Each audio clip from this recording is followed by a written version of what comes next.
Hello, this is Sharon, and I'm here today with Stephen Conkey from Denver Business Coach. Good morning, Stephen. Morning, Sharon. How are you doing? I'm good. As always, looking forward to our conversation because I always learn something when we have these chats. Yeah. So, what's our topic today? Yeah. So as a business owner, it's good to think of your business as not just something that happens, but a bunch of different technical areas that need to work together and need to have focus on individually in order for the business to run effectively. What we've done is breaking these down into big components, 7 pillars, being foundations, leadership, sales and marketing, operations, financials, and HR. And we've put together this series of tips and insights that you can apply to your business today and help build that better business. Today, we're focusing in on the operations pillar and specifically the products and service creation of the business. Okay, well, in thinking about that setup, you just gave a business has a product or a service, and that's the business. So, what are you talking about here to have it be included under this operations pillar? Yeah.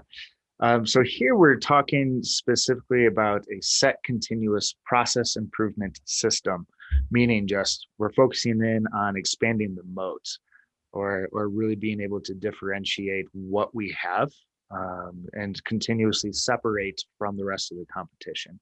So it's not necessarily creating new businesses, it's improving upon the product or service that you have, adding something to it, taking something away, and making sure that you're really competing on the value of what you can deliver to expand that moat and making sure that that is just worked into the process of the business so you're not left in the dust and people can pass you up. You're the one setting the bar and not chasing the bar. Okay, I see. And I think you started answering this, but I'm going to ask for a little bit more explanation of Mm.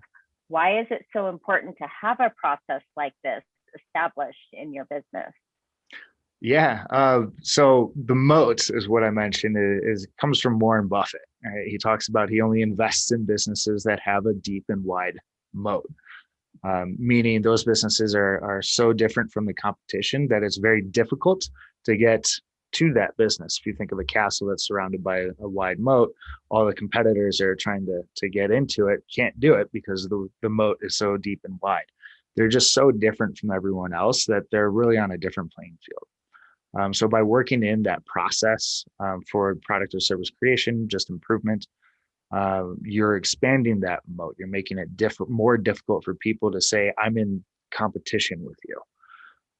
And that's kind of the goal of what we're talking about and being able to um, just have a business that is so far beyond anyone else that you can set the price. You can, because you're competing on something that's just so different than everyone else.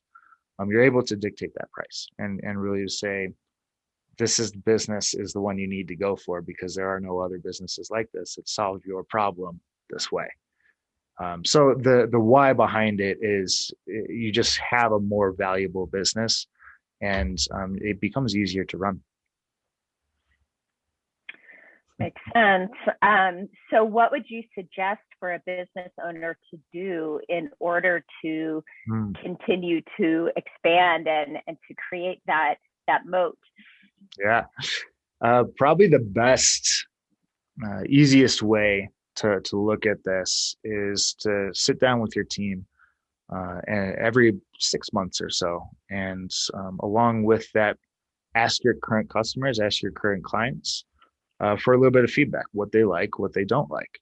And then use that information with your own team and come together every couple months. 6 months is a good number and say, how can we improve on what we already have by adding, taking away, or just making it more efficient or effective or doing something like that, where you're just continuously making those incremental changes that will ultimately leave your competition in the dust.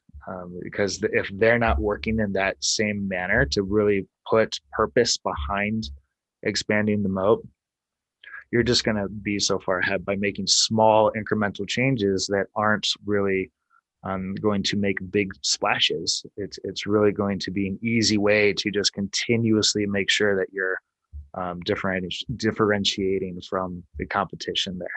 So, just setting a quick meeting and doing feedback are the two ways to really get started on that. And then you can improve upon that piece as you go. Great. And I appreciate your emphasis on the small incremental changes, because that feels like a lot more doable, right? And less overwhelming, because at the same time, we're running our businesses and that there's a lot going on there. So, right. Yeah, good. Well, super helpful conversation today. Anything you want to say as we wrap up? Yeah. If you're looking at figuring out how to better differentiate and work this into the DNA of your business and improve upon what you have, or add or subtract, we're happy to have a conversation with you. Best way to do it is go to denverbusinesscoach.com, reach out to us there, and we'd be happy to have that conversation. All right, great. Thanks for your time today, Stephen. Yeah, thank you. Bye. All right, bye-bye.